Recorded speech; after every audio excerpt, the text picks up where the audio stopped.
Hello, magandang umaga mga kapatid. Salamat sa Panginoon sapagkat tayo ay nagkita sa umagang ito. We would like to thank God for this opportunity sa ating panahon. Magbabalita ko muna si Brad Calix. Patas ng balita ay diretso tayo sa ating Gospel for today. Para po sa ating issue ngayon, balita sa headlines, Pangulong Marcos nagpatupad ng holiday price freeze sa mga pangunahing bilihin.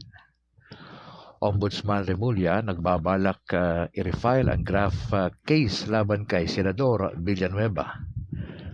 Pangulong Bongbong Marcos kinalampag ang ASEAN at US ukol sa planong nature reserve ng China sa Baho de Masinloc. Illegal na Chinese fishing vessels sa naharang ng AFP malapit sa Ayungin Shoal. Mahigit 31,000 pulis i-deploy ng PNP para sa Undas 2025. 2.2 milyong pasahero inaasahang dadagsa sa mga pantalan ngayong Undas. Mga sementeryo at memorial parks todo higpit na sa pagbulita sa Undas sa 2025. Senador Erwin Tulfo hinarap sa co-warrant petition ukol sa issue ng citizenship. Pag-asa ay dineklara ang simula na ang amihan season. LPA binabantayan sa Mindanao. At Hurricane Melissa nananalasa sa Jamaica bilang Category 5 storm. Magandang umaga, ngayon ay araw ng Martes, October 28, 2025. Ako si Al Calixtro at narito ang detalye ng mga balita. Inatasan ni Pangulong Ferdinand Marcos Jr. ang Department of Trade and Industry na ipatupad ang price freeze sa mga basic goods sa buong holiday season. Layunin ng kautusan na mapanatili ang presyo ng mga bilihin sa gitna ng inaasahang pagtaas ng demand sa Pasko. Kabilang sa mga sakop ng price freeze ay ang bigas, asukal, kape, dilata at iba pang pangunahing produkto. Pinagutos din na bantayan ng mga supermarket at palengke upang masiguro ang pagsunod sa suggested retail price. Inilabas ang anunsyo sa gitna ng ASEAN na summit sa Kuala Lumpur, Malaysia. Kinumpirma ni Ombudsman Jesus Crispin Remulla na posibleng i-refile ang kasong graft laban kay Senador Joel Villanueva ukol sa umanong misuse ng 10 milyong piso na PDAF nang siya ay si back party list representative pa. Sinabi ni Remulla na walang double jeopardy dahil hindi pa naisa sa ilalim sa buong proseso ang kaso. Ang naunang kaso ay na-dismiss noong 2016 ng dating ombudsman, ngunit maaring baliktarin ito batay sa bagong ebidensya. Kasalukuyang isinasailalim sa review ng ombudsman ang mga dokumento at record na may kaugnayan sa issue. Inihayag ni Remulla na mahalagang mapanagutan ang mga opisyal na gumamit ng pondo sa paraang labag sa batas. Pinagbibitiwan ni Ombudsman Jesus Crispin Remulla ang 99 na bagong hiring na opisyal ng Office of the Ombudsman na naitalaga mula May 29 hanggang July 27 ngayong taon. Kabilang sa mga pinagbibitiw ay 2 assistant ombudsmen, 4 na direktor, 3 graft investigation officers, 6 na graft investigation and prosecution officers at 30 na assistant special prosecutors. Ang mga ito ay may salary grade 25 hanggang 29 na may sahod na nasa 111,727 pesos hanggang 180,492 pesos bawat buwan. Inilabas ng ang Office sa Order number 347 noong October 22 bilang bahagi ng internal reorganization matapos ang pagretiro ni dating Ombudsman Samuel Martires. Pinayuhan din rin mula ang mga opisyal na may mas mababang salary grade na maghain ng courtesy resignation. Pinangunahan ni Pangulong Ferdinand Marcos Jr. ang pagbubukas ng ika-20 East Asia Summit sa Kuala Lumpur bilang papasok na chair ng ASEAN. Nanawagan siya ng pagpapakumbaba, konstruktibong diplomasya at pagtalima sa international law sa gitna ng mga tensyon sa Middle East at West Philippine Sea. Binigyan diin ni Pangulong Marcos na mahalaga ang East bilang plataporma ng dialogo at kooperasyon sa mga bansa. Aniya, ang mabilis na pagbabago sa panahon ay nagdudulot ng banta sa kapayapaan at katatagan ng rehiyon. Dumalo sa summit ang mga pinuno ng ASEAN at mga strategic partner ng grupo. At sa iba pang balita sa gitna ng ASEAN na US Summit sa Kuala Lumpur, Malaysia, binigyang diin ni Pangulong Ferdinand Marcos Jr. ang patuloy na agresyon ng China sa West Philippine Sea. Partikular na kinundina ni Pangulong Marcos ang unilateral na planong pagtatayo ng nature reserve ng Beijing sa Bajo de Masinloc o Scarborough Shoal. Git niya ang naturang maritime feature ay matagal ng bahagi ng Pilipinas at may soberanya ang bansa dito.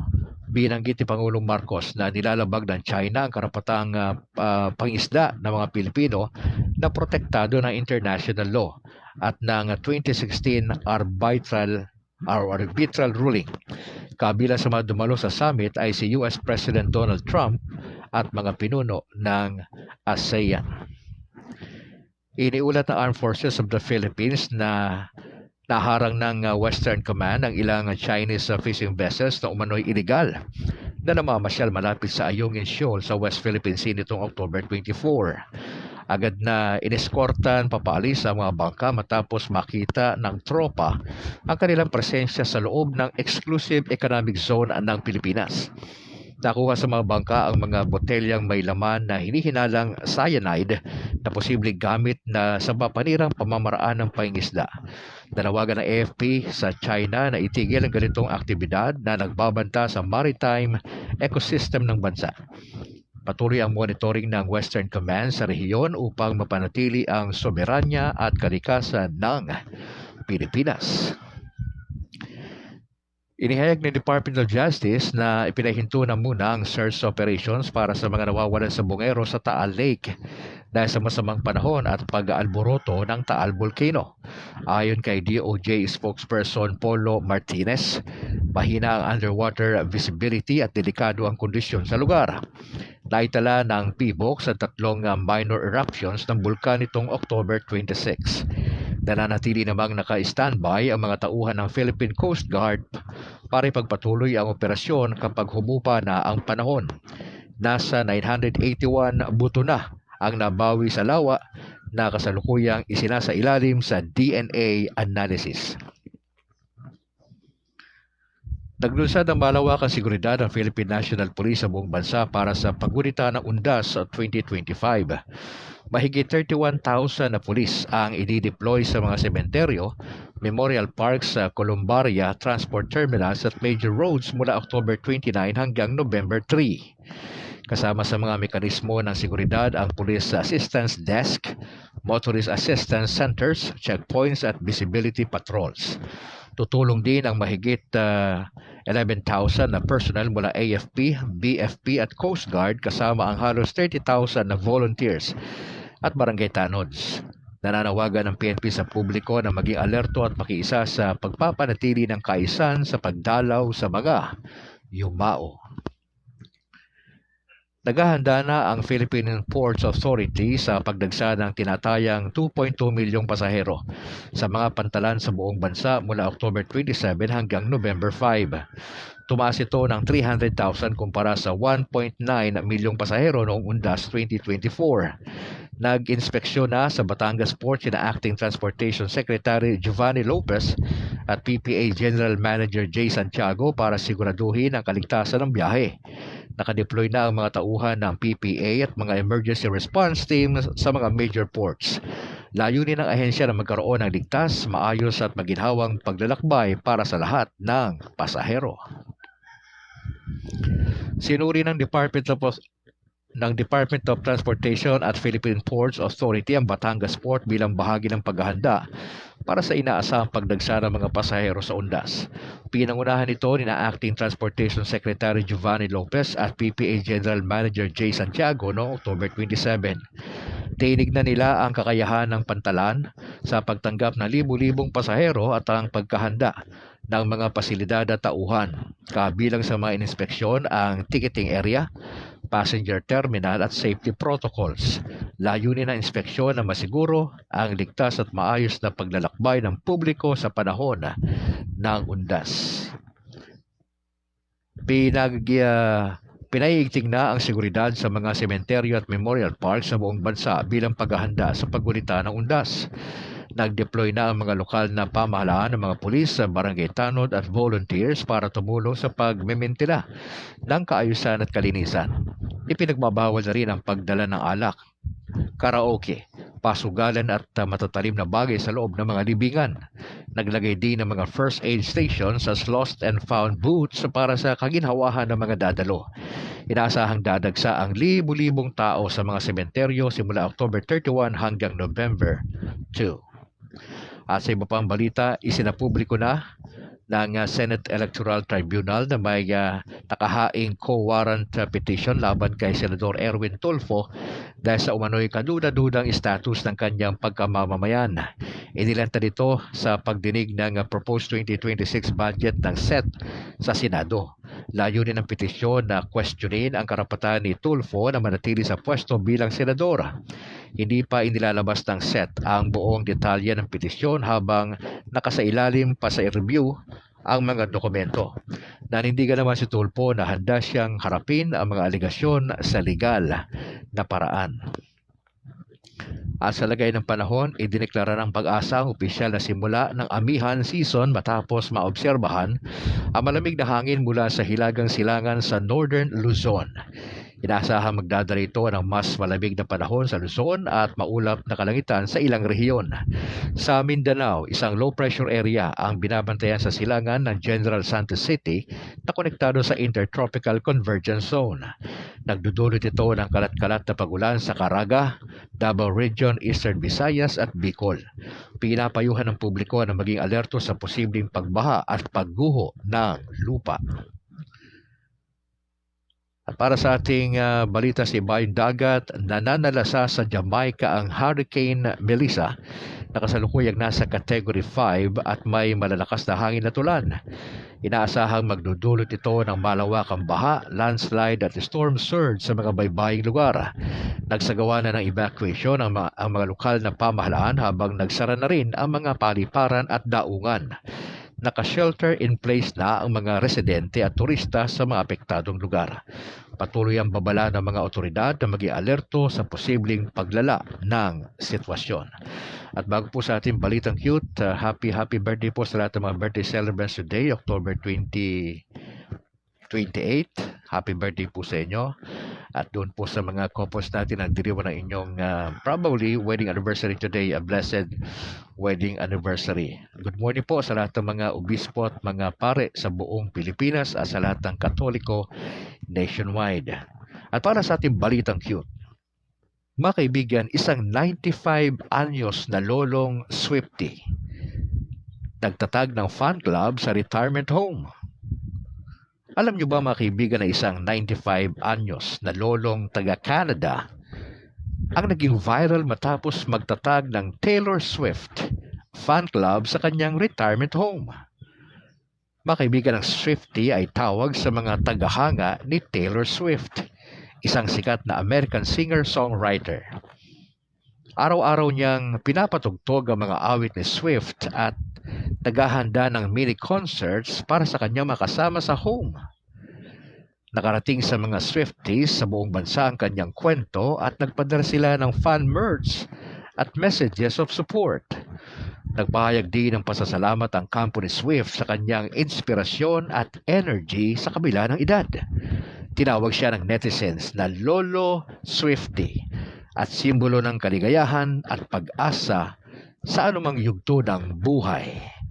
At yan po matampok na balita sa umagang ito sa ngalan po ni R. Vargas. Ako naman si Al Calixtro para sa ating issue ngayon balita natin sa inyo ng Kabrad Ministry in partnership with the CCM at Oasis of Love. Tayo po'y manalangin. Masalamat po sa umagang ito sa opportunity na bigyan mo sa amin upang bisa pa pag-aralan po yung salita. Dalangin namin, Banal na Espiritu, ang wisdom na galing po sa inyo. And we are asking you, Mama Mary, to please intercede for us. Our Father who art in heaven, hallowed be thy name. Thy kingdom come, thy will be done on earth as it is in heaven. Give us this day our daily bread and forgive us our trespasses as we forgive those who trespass against us. And lead us not into temptation, but deliver us from evil. Hail Mary, full of grace, the Lord is with you. Blessed are you among women, and blessed is the fruit of your womb, Jesus. Holy Mary, Mother of God, pray for us sinners, now and at the hour of our death. Amen. In the name of the Father, the Son, and of the Holy Spirit. Alright, magandang umaga, Luzon, Visayas, Mindanao, sa lahat po ng mga kaparian natin, sa lahat ng mga obispo, sa ating Santo Papa, Pope Leo XIV dyan sa Vatican sa Roma, at sa lahat po ng ating mga cardinals, magandang umaga, tanghali, o gabi dyan, Pope Leo XIV, at sa lahat ng mga kaparian natin. Mga kapatid, diretso na po tayo sa ating gospel for today. Tayo po ay nasa Luke chapter 6, verse 12 hanggang 16. Nang panahong iyon, pumunta si Jesus sa bundok at magdamag siyang nanalangin doon. Kinaumagahan, tinawag niya ang mga tagasunod niya at pumili siya ng 12 mula sa kanila at tinawag niya silang mga apostol. Ito ay sina Simon at tinatawag niyang Pedro, Andres na kapatid nito, Santiago, Juan, Felipe, Bartolome, Mateo, Tomas, Santiago na anak ni Alphaeus, Simon na Makabayan, Judas na anak ng isa pang Santiago at si Judas Iscariote na siyang nagtraidor kay Jesus. Mga kapatid, ano po yung overall theme nito? It talks about prayer, yung ating gospel for today. Ang pinaka-title natin ito, in every major decisions in life, okay, we need to pray. Yan yung makikita mo rito sa verse 12 hanggang 16. So makita mo sa kwento, nasa bundok si Jesus at may ginagawa siya ron. Siya ay nagdadasal doon. Sabi ng verse 12, magdamag siyang nagdasal. Sino nagdasal? Si Jesus. Ang ibig sabihin nito, dapat sa bundok tayo magpipray? Hindi ho. Ang issue lang kaya bundok, tahimik doon eh. Now, bakit gabi? Kasi tahimik na, di ba? Ang issue lang dito sa ating context, kung saan tahimik na lugar, doon tayo magdasal. Huwag nating isabay ito sa habang nanonood ng Netflix, di ba?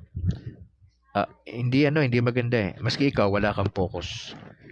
Kaya ang magandang application nito ng ginawa ng Lord na pagdadasal sa bundok, mag-set aside ka ng oras at yung importante yung lugar. Maski na sa bahay ka lang, basta tahimik na. Anong oras ba yung tahimik? Probably 10 o'clock ng gabi o di kaya alas 4 madaling araw. So, doon tayo pwede mag-pray. Not necessarily maghahanap ka pa ng bundok. Hindi kailangan. Basta tahimik na lugar, yung pa-idea sa ating panahon. Pansinin nyo yung haba ng dasal ni Jesus Christ. Mahaba sabi rito, magdamag siyang nanalangin. Tayo pag nagdasal tayo, ang rosaryo, wala pang kalahating oras eh. Medyo mahaba-habang dasal, yung dasal ng Divine Mercy na grupo eh. Opo, halos 1 oras po yun. Nakatry po ako noon eh. Ang ating bandasal ay dapat mahaba, maikli. Depende po. Hindi ho naman yung haba-ikli yung issue sa dasal eh. Ang issue doon, tama ba yung puso natin? Pangalawa, yung atin bang ina-ask sa Lord, yung mga petitions natin, ay naka-inline ba sa kalooban ng Diyos? Sila naman yung issue sa prayer. Now, hindi ibig sabihin nagdasal tayo, antimano sasagutin ng Lord. Hindi ho, sinasala ho yan eh. Kaya nga, hindi tayo nagdadasal direkta sa God the Father, di ba? May dinadaanan tayo. Number 1, dinadaanan natin sa prayer, si Mama Mary. Bakit tayo nag-ask ng prayers kay Mama Mary at iba pang mga saints natin? Malapit si Mama Mary kay Jesus di ba? So, nag-a-assist siya. Now, bago niya siyempre sinasala yan ni Mama Mary, sinasala din niya ng ibang mga saints, yung ating mga dasal. Although pwede naman tayong rumekta sa God the Father and even kay Jesus ng ating mga panalangin. Now, next po ang nakita natin dito, kinaumagahan, after mag-pray ng Lord ng medyo mahaba-haba. Ito na yung major decision na sinasabi natin, verse 13. Kinaumagahan, gabi siya nag-pray, di ba? Halos magdamag siya nag-pray. Kinaumagahan, tinawag niya ang mga tagasunod niya at pumili siya ng 12 mula sa kanila. Nang papasin mo, iba yung disciples, iba yung apostles. Yung disciples, ito yung crowd. na sumusunod sa Panginoon for many reasons. Siguro nakatikim sila ng milagro, 'di ba? Gumawa ng himala ang Lord. Mga pinagaling sila, 'di ba? 'Yun yung mga disciples, mga apprentice yan, mga students, mga learners, ang disciples. Pero yung apostles, ibang usapan mga kapatid yung apostles. Opo. Pag sinabing apostle po sa Bible, ito po yung mga messenger, mga tagadala ng mensahe. They were sent to convey a message or fulfill a mission. Particular po yung spiritual context nito. Now, sa Christianity po, ang apostol po ay, ito'y isang tao. Makita mo rito, puro lalaki pinili ng Lord, ha? Opo, magkapatid.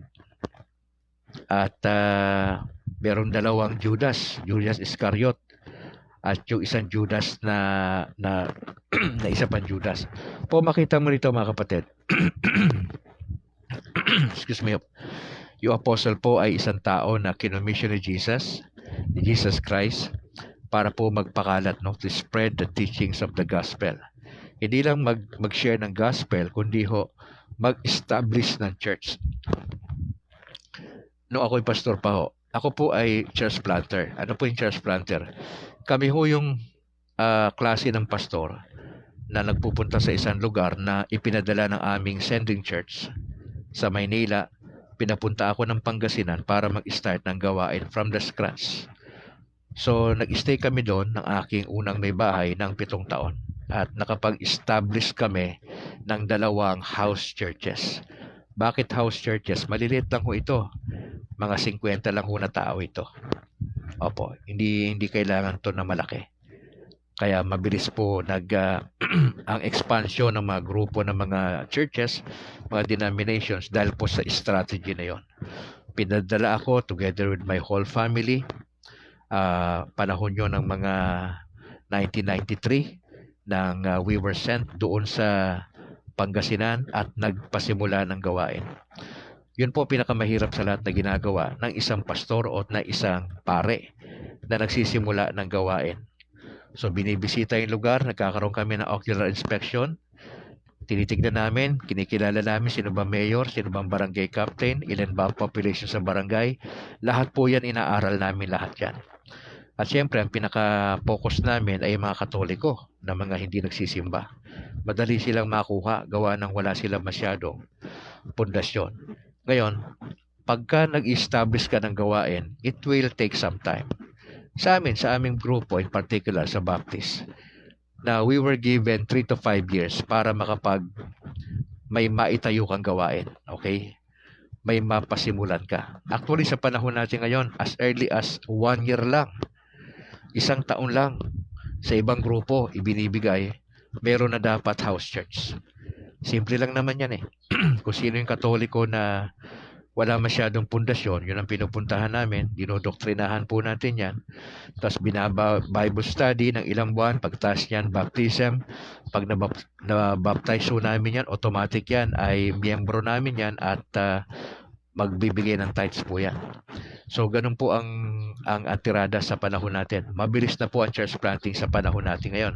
Unlike sa panahon po namin, yung taong 1993 hanggang 2000. Eto mga apostles, mga kapatid, hindi lang sila basta nag-share ng salita ng Diyos. Na they were given the authority. Ito'y galing sa Grego na salita na apostolos, meaning one who is sent, yung isang tao na ipinadala. Now, ano po yung mga key aspects sa apostle? Una, meron silang direct commission. Yung commission dito, hindi pera. Sinasabi dito, they receive a direct call from Jesus Christ. No? Sila ay ipinadala bilang representative sa isang lugar. Anong gagawin primarily? To proclaim the gospel. Pangalawa, meron silang authority and responsibility. Ano yung authority and responsibility ng apostol? Sila ay pinagkatiwalaan po ng otoridad. Ano gagawin nila? Magturo. Pangalawa, mag-guide. Pangatlo, mag-establish ng churches. Mahirap yun eh, yung mag-establish ka ng churches. Plural, marami. Kaya nga yung mapa sa pastor o pare, pag nag-start sa isang community ho yan, from the scratch po yan. Yun ang pinakamahirap. May mga pastor naman na Pag na-establish na namin, meron na kami iti-train ng ilang taon at sila yung hahawak nung pinasimulan po namin. Mostly po ng ministry na hinawakan ko, mga kapatid, ay ganun ang ganun. Ako ang nagsisimula from the scratch, nag-lay down ako ng foundation. Pag na-baptize na yan, naturuan na sila. Mga ilang taon yan, mga 5 taon, ang maximum. Pag na-strengthen na natin sila, nagtitrain tayo ng lalaki na pwedeng magpastor at iniiwan natin sila doon sa community. Pagkatapos yan, puproceed na naman kami sa ibang lugar at to start all over again. Yun po yung trabaho ko bilang pastor. Hindi po ako yung sumalo lang ng gawain na pinagsimula ng iba. Hindi ho. Mahirap po yung ginagawa namin mga church planter. Punta kami sa lugar, kami nagsisimula, kami naglalagay ng pundasyon hanggang sa maging ito ay house church. Ano pa yung authority and responsibility ng mga apostles, mga kapatid? Hindi lang to teach, guide, and establish churches. At sila po ay merong responsibility to faithfully preach the gospel. Notice, mga kapatid, faithfully. Dapat may katapatan sila na ipinapangaral ang mabuting balita.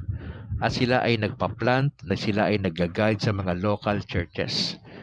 Now, sa ating konteksto sa mga Katoliko, meron tayong bishops, mga kapatid. Sila ang pinakapastor ng simbahang Katoliko. At itong mga pare at mga diakono, mga alalay po ito ng bishop. Okay, mga kapatid? Sa Katoliko ho, nagpapatuloy po yung bishop sa katauhan ng ating Santo Papa, Pope Leo XIV. Hindi ho na naputol yung linyada. Magsimula kay Pope St. Peter, nakauna-una ang Santo Papa, tayo ho ay naandito na sa pang-ilan na ba itong Santo Papa natin, si Pope Leo XIV? 200 plus na, 267 kung di ako nagkakamali. Opo. No, pangatlo, hindi lang po meron silang direct commission ng mga apostol. Pangalawa, hindi lang sila merong authority and responsibility. Pangatlo, sila po ay mga witnesses ng resurrection. Ito mga apostol na ito, mga kapatid, ay nakita nila yung muling pagkabuhay ng ating Panginoon Diyos. Kaya ho, yun ho yung mas nagpatatag pa ng kanilang pagiging apostol kasi nakita nila Nakita nila yung kamatayan ng Panginoon Diyos bago yung kamatayan, yung pagtuturo. Kasama ito. Itong mga apostol yung 12. Nasaksihan nila sa loob ng 3 taon ang pagtuturo, ang pangangaral, ang pagpapagaling ng Panginoon Diyos. At ganoon din yung siya ay pinatay at siyang kanyang muling pagkabuhay. Nasaksihan nila ito. O sabi ni Adan, 267. O salamat bro. Ika-4, may tinatawag na signs and wonders. Ibinigay itong signs and wonders sa mga apostol lang po. Usually sila lang ho yung nagpa-perform nito ng signs and wonders.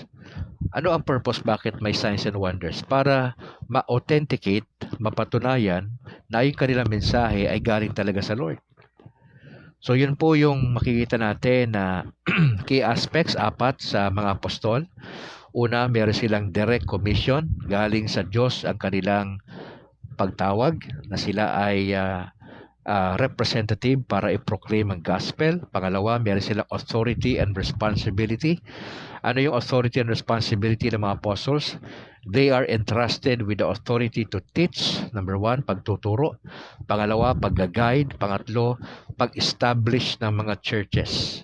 Anong kanilang responsibility? To faithfully preach the gospel and plant or guide local churches. Pangatlo, they were witnesses of the resurrection. Nakita nila, saksi sila sa muling pagkabuhay. Pang-4, may silang signs and wonders. Now, may 2 klaseng apostol, mga kapatid. Una, may tinatawag na original 12. Ito yung close kay Jesus. Sila yung mga pinili upang magpahayag ng turo at mag-establish ng early Christian church. Pangalawa, merong other apostles. Katulad ni Pablo, ni Barnabas, ni Andronicus, ni Junias. Ito yung mga lalaki, mga kapatid, sa Bagong Tipan na hindi sila kasama originally sa 12. Okay, pero sila yung mga apostol din. Question, sa panahon ba natin meron pa ba tayong apostles? Meron ba tayong nagpatuloy ba yung mga apostol? Ang nagpatuloy po yung mga bishop. Halos isa lang din naman ng trabaho ng apostle at ng bishop. Okay? Pang 267, si Pope Leo XIV. Mula sa ating Santo Papa, pababa doon sa laiko sa atin, mga kapatid, yung pagbabahagi ng salita ng Diyos ay trabaho natin lahat ito. Hindi lang ng ating bishop sa Rome at yung mga bishops natin sa buong mundo at yung mga kaparian natin sa Pilipinas. Mga kapatid, we were commanded to spread the gospel. Opo. At sana po ay makibahagi po tayo dyan. Now, going back sa ating mensahe, so, ang gusto kong bigyang pansin ngayon, mga kapatid, in every major decisions in life, katulad ni Jesus, bago siya pumili ng 12 na mga apostol, ang ginawa ng Lord, nag-pray siya. At yung pray niya mahaba. In our context, ano yung mga major decisions in life? Probably mag-aasawa ka. Huwag ka magmadali. Okay? Huwag ka magmadali. At least maglaan ka ng 1 taon. Diba? Kasi doon sa 1 taon na yan, medyo matagal na yan eh. Para makilala mo yung tao na gusto mong partner. Kasi marami kayo consider dyan eh. Katoliko ba yan? Baka naman pogi yan at may pera pero hindi katoliko yan. So nagkakasala ka sa Panginoon kagad yan. Pag tinuloy mo yan, di ba? Problema yan. Ano pa? Magtatrabaho ka sa abroad? Major decision yan. Huwag ka lang basta mahikayat na malaki sweldo sa ganitong bansa, etc. Baka mabudol ka dyan. Magka-problema ka. Lalo na hindi mo tinitingnan sa Department of Migrant Workers na website, ano ba yung mga kumpanya na legal na may mga lisensya. Baka naman ikaw ay mapasama doon sa human trafficking. Sa bansa na gusto mong puntahan sana. Kaya lang, dahil wala sapat na dasal at gabay, nagka-problema.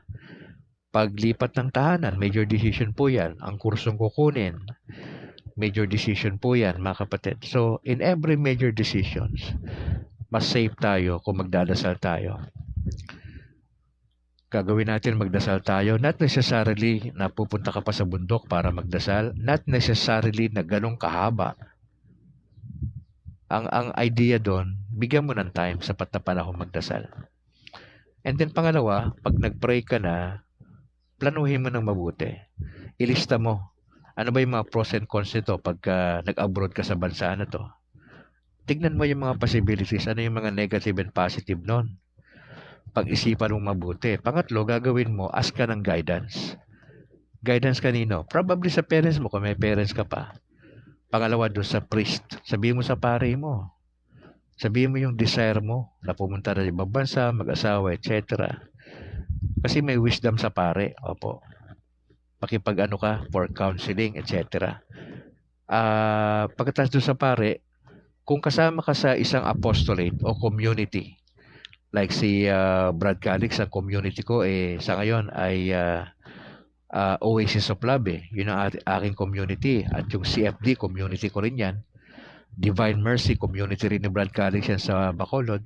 So may mga matured Christian dyan na medyo matagal na sa Lord. So maganda makausap din sila at medyo timbangin mo.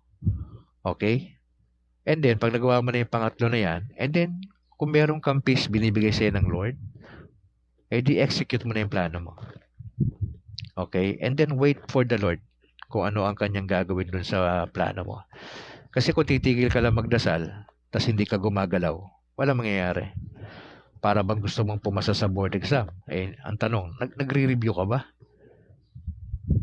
Nagbabasa-basa ka ba? Hindi ka nga papasaya kung wala kang ginagawa. O magandang bagay yung magdasal. Okay, may budget ka, pero kung hindi mo yan paghahandaan at hindi ka gagawa dyan, hindi ka a-act on it, walang kwenta rin po yun. Opo, yun po yung 4 na stages, no? Para sa mabungang desisyon Number 1, pray. Pray lang. Pray lang. Pray lang. Pangalawa, magplano ka. Planuhin mo. Kasi ikaw ang nagpaplano, hindi si Lord. Tandaan mo yan. Dinidirect lang tayo ng Lord sa mga plans natin. Basically, ang planning, tao nagpaplano, hindi si Lord. Makikita mo lang yan pag ginaguide ka ng Lord. Kung mali ang plano natin, i-guide ka ng Lord. Yun ang trabaho ni Lord. Pero yung magplano, hindi trabaho ni Lord magplano. Tao ang nagpaplano. And then you ask for prayer, di ba? And then you plan. Sulat ka. Pangatlo, you ask yung guidance ng parents mo kung buhay pa. Pangalawa, yung pare. Tapos yung mga matured believers doon sa community na kung saan nandun ka. And then, ikaapat, you execute the plan. Na pag sinabing yung execute, hindi ko sinasabing patayin mo. Ang ibig ko sabihin ng execute mo yung plan mo, you act on it. Oo, para malaman mo. Kasi kung puro ka plano na mag-aasawa ka, hindi ka naman nanliligaw. May mga nagsasabi pa nga, darating lang din yan. Mga kapatid, hindi ho dumadating yun. Pinaplano po lahat yun. Pag na may naispatan ka, pinagpipray mo yun, babae o lalaki. Okay? At meron kang certain time dyan, element, para makilala mo. And then gumagawa ka ng paraan para mo siya ma-meet, makausap, etc. Ma-ask mo siya for prayers. And then eventually, pag na-weigh mo na lahat, yung step 1, 2, 3, 4, siyempre, pag may peace of mind ka, go ka na. Opo. So, I'd like to challenge you mga kapatid sa ating mga plano sa buhay. Alam ko marami tayong plano. At ipag-pray niyo po kami kasi may mga major decision po yung pagsama ko sa Oasis of Love. Opo.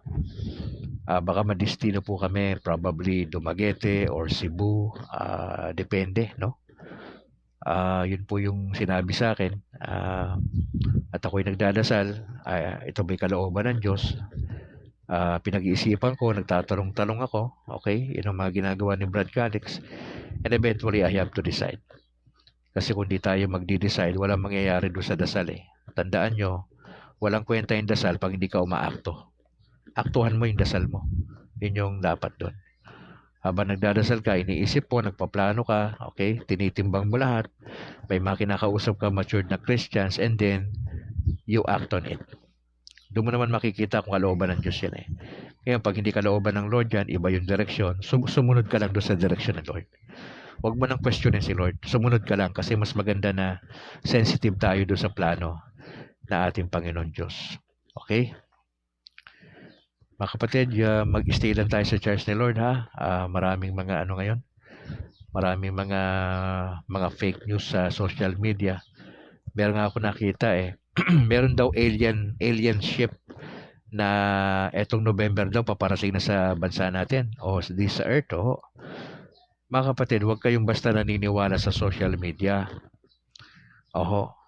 Na kung sakaling totoo man yon, ba't ka naman magugulantang kung may mga alien? Dapat ba tayo matakot sa kanila? Hindi. Kasi mas importante tayo kaysa sa mga alien na yan. Inalaw ng Lord probably ang mga yan na nandito na sa Earth. Hindi tayo dapat matakot kasi very special yung relationship natin sa Panginoon kay Mama Mary. Di kalma lang tayo. Huwag kayong basta-basta naniniwala kasi if you set your hearts doon sa mga alien invasion na tinatawag na yan, mga nakikita nyo sa social media, magdadala ng takot sa iyan ng pangamba. Baka questionin mo pa yung pananampalataya mo sa Panginoon kaya sa Mama Mary at doon sa turo na simbahan. Kaya po, medyo maging wise po kayo Hindi lahat ng napapakinggan nyo sa social media at kung sino-sino man yung mga Poncio Pilato na yan na nagsasalita dyan sa social media na makikinig kayo. Hindi, piliin nyo. Kaya ngayon sinasuggest natin, kung may mga tanong kayo sa ating pananampalataya, huwag kayong magtanong sa pastor. Magtanong kayo doon sa mga pare. Magtanong kayo sa mga CFD, magtanong kayo sa mga katekista ninyo, at puntahan nyo itong mga sinasuggest ko sa inyo. Ang Catholic Crusader ni Paul San Pablo, Alima, ang Factbusters.ph, ni Cabornok, ang Punto por Punto ni Reverend Father Darwin Gitgano, ang Mr. Curious Catholic, nasa YouTube lahat ito si Brother Wendell Talibong ng Pananampalatayang Katuwiran, si Katimpo.ph, si Romel Palma, yung katotohanay ating pag-usapan. Si Jan, si Bro Jan, active to sa FB. Opo. Tignan din ho ninyo, mga kapatid, kasi malaki po ang matutulong yan sa atin. Ito lang sila Rosby Alihabo. Ito mga kasama ito ni Paul Alimay. Sila Ronnie Castañares. Ito yung mga dating pastor ho ito ng mga Katoliko na ngayon. At meron po silang mga programa sa YouTube.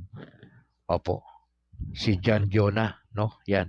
Ilan lang ho yan sa mga pwede niyong puntahan para ho lumalim pa tayo sa doktrina, sa aral ng simbahan, no? Manatili kayo sa Church ni Lord.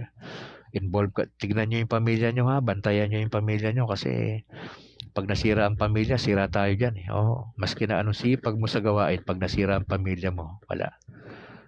Back to zero tayo niyan. Kaya bantayan mo yung relationship mo sa Lord. Pangalawa, yung pamilya mo. Pangatlo, yung trabaho mo. Bantayan mo yan. Ikaapat, yung apostolate mo. Tignan mo yan.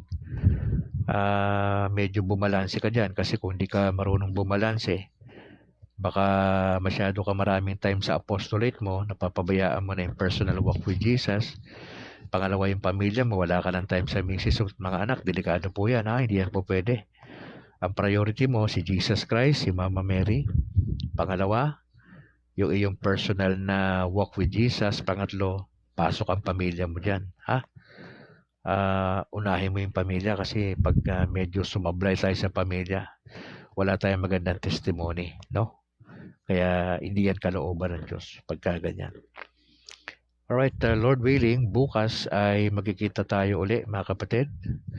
Salamat sa inyong pagsama kay Brad Calix at pagdasal po natin na itong broadcast na ito ay magpapatuloy. May mga changes sa hinaharap.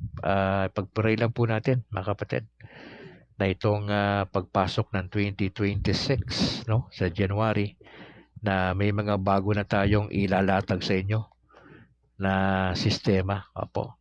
And probably we will using yung ating YouTube channel kasi inaayos na ho ngayon, no? Yung ating kapatid na nagvo-volunteer na mag-asikaso ng YouTube channel ni Brad Calix, ang State of Grace TV, ay inaayos na po. Medyo ilang buwan din ho nakatenga yan, walang nag-aasikaso kasi wala ho kong time para mag-asikaso sa YouTube channel. Marami tayong inaasikaso, yung aming recovery ng aking mga anak, no? Medyo hindi pa kami gano'n nakaka-recover emotionally, no? Psychologically, no, sa mga sitwasyon sa aking may bahay. Pero tuloy lang po laban. Salamat sa inyong dasal sa amin, ha, mga kapatid. If you would like to support the ministry, just let me know. Kung gusto mo mag-donate ng magagamit dito sa studio,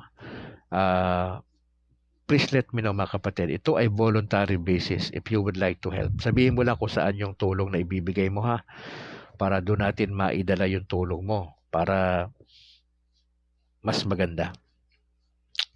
Ipag-pray po natin yung kalusugan natin, mga kapatid. Itong darating na undas, sana ho wala hong mga untoward incidents na mangyari sa iba't ibang bahagi ng Pilipinas. Sige po, tayo po yung manalangin in the name of the Father, of the Son, of the Holy Spirit. Ama, salamat po sa umagang ito. Tulungan nyo kami na in every major decisions na gagawin namin, magdasal kami. Magplano kami. Humingi kami ng gabay sa aming mga parents, kung nandyan pa sila, sa aming parish priest, sa mga matured na mananampalataya sa community, at mag-act kami doon sa aming plano. Kung meron kaming kapayapaan, yun nga ang kalooban ng Diyos. Kung ito ay nagdudulot ng takot, pangamba, marahil hindi yun kalooban ng Diyos, yung pinagdadasal po namin. Lord, we are praying for our Pope Leo XIV, that you'll give him wisdom, good health, lalo na sa mga panahon na ito, sa kanyang preparations, sa mga talks niya sa different groups sa Vatican. I-guide niyo po siya, Lord, at lahat ng mga cardinals namin, archbishop, bishops, ang mga pare, ang mga deacons, seminarians, at ang iba pa, even ang mga laiko. Tulungan niyo po kami na patuloy magdasal ipagkatiwala sa Diyos lahat ng aming mga concern sa buhay. Etong undas na paparating, we just pray na ingatan niyo ho kami na wala sanang disgrasyang mangyayari. Pinagdadasal po namin ang aming bansa, patuloy niyong bigyan ng wisdom aming Pangulo sa kanyang pangunguna na sana ho'y isik niya ang guidance ng Lord at ng mga bishop sa kanyang mga decision making. And we are expecting, Lord, na may makukulong na senador at mga kongresista dahil sa bunga ng hearing nitong flood control anomalies. Sana hindi lang ito puro hearing. At dadasal po kami ng inyong pagbibigay sa amin ng pag-iingat, lalo na nauusong influenza at makatulad na karamdaman nito sa Maynila. Ito ay unti-unti nang nag-spread out. Sana po hindi na ho ito mag-spread out pa sa malaking bahagi ng Luzon, Visayas at Mindanao. At yung dalawa aktibong bulkan ng Taal at ng Canlaon, pag-pray po namin na kayo na po maghumawak doon sa mga bulkan na yan na hindi na ho sila makakadisgrasya pa ng mga tao dahil mapanganib mo naman talaga yon. Kasunod nung pagputok ng bulkan ay ang pagyanig ng lupa at marami hong mamamatay. Kami nagdadasal ho sa inyong kahabagan sa bansa namin. Tulungan niyo po kami. Lord, I just pray kay Joseph Anyabiasa. Samahan niyo po siya. Gabayan niyo po siya sa kanyang pangkalusugan, ang kanyang parents. Samahan niyo po siya. Ang kanyang parish priest, ang kanyang commitment sa simbahan po nila. Kayo po ang mag-guide sa kapatid na ito. Kay Alan Yaneta sa kanyang trabaho sa Hungary. Continuous blessing na bawal magkasakit sa kanilang mga OFWs. Bigyan siya ng talino, gabay sa kanyang spiritual life doon sa Hungary na magpatuloy sa simbahan, maging committed kay Lord, ang kanyang pamilya sa Pilipinas, patuloy niyong ingatan. Nagdadasal po kami ng inyong paggalaw kay Juby Lociliano Aliscio sa kanyang mga personal intentions. Good health na rin po sa entire family, sa kanyang trabaho, sa kanyang anak na mga nag-aaral. Nagpe-pray po namin ang inyong gabay sa kapatid na Juby. Yung kanyang commitment sa Paris kay Lord ay magpapatuloy. At nawa sa kada plano po nila na major decisions ay i-consider ang magdasal at pagkatiwala sa Diyos ang mga bagay-bagay. Praying ako kay Junior Coronel sa mga oras na ito. Samahan niyo po siya sa kanyang work, sa kanyang family. We just pray for good health po. Samahan niyo po sila, ang kanyang entire family. Maraming salamat po dahil kayo ay napakabuti sa amin. Pag-pray ko ang iba pa na makakaparinig ng video na ito mamaya na sana nga po ay makakonect sila sa video at pasalamatan si Lord at magbunga ito ng kanilang katatagan sa pananampalataya at patuloy sa pagkapit sa tamang doktrina at pagbabahagi nito sa aming kapwa. Lord, kunin niyo po mataas na papuri sa umagang ito. We pray this in Jesus' name through the help and intercession of Mama Mary. In Jesus' name. Amen. In the name of the Father, of the Son, of the Holy Spirit. Mga kapatid, maraming salamat for joining. Pakishare po yung ating video. Mga kapatid, gusto ko lang batiin lahat ng mga birthday celebrants today. Happy birthday sa lahat ng mga may kaarawan sa Luzon, Visayas at Mindanao at sa labas ng bansa. At gusto ko lang batiin po ang lahat ng tropa ng CFD sa buong Pilipinas. Ang grupo ni Reverend Father Darwin Gitgano, sila Wendell Talibong, sila Jando at lahat ng tropa sa punto por punto. Magandang umaga. At yung aming presidente dito sa CFD sa Diocese ng Bacolod, si Christian Paul Gailan, at sa lahat ng mga opisyales. God bless po sa inyo mga kapatid. Ang grupo ng Divine Mercy sa panguna ni Attorney Pura at company. God bless po sa inyo mga kapatid. At yung buong grupo po na Oasis of Love na nakabase po dyan sa Cebu City sa panguna po ng head servant na si Tatay Dodong Limchua at sa lahat ng mga kapatiran. At sa lahat po ng mga converted pastors, magandang umaga po sa inyo mga kapatid. Sige, dyan lang muna tayo. At sana nga po nakatulong yung ating pagbabalita kanina at yung ating gospel for today. Sa ngala po ng aking obispo dito po sa Diocese ng Bacolod, si Bishop Patricio Buson, at yung aking parish priest na si Very Reverend Father Luan Torrefranca, Father Christopher at Father Egay, ganun din sa aming diakono ni si Deacon kay Reverend Barbon. Ako naman si Brad Calix mula rito sa Negros Occidental. To God be the glory mga kapatid. Ingat po kayo. and bye for now.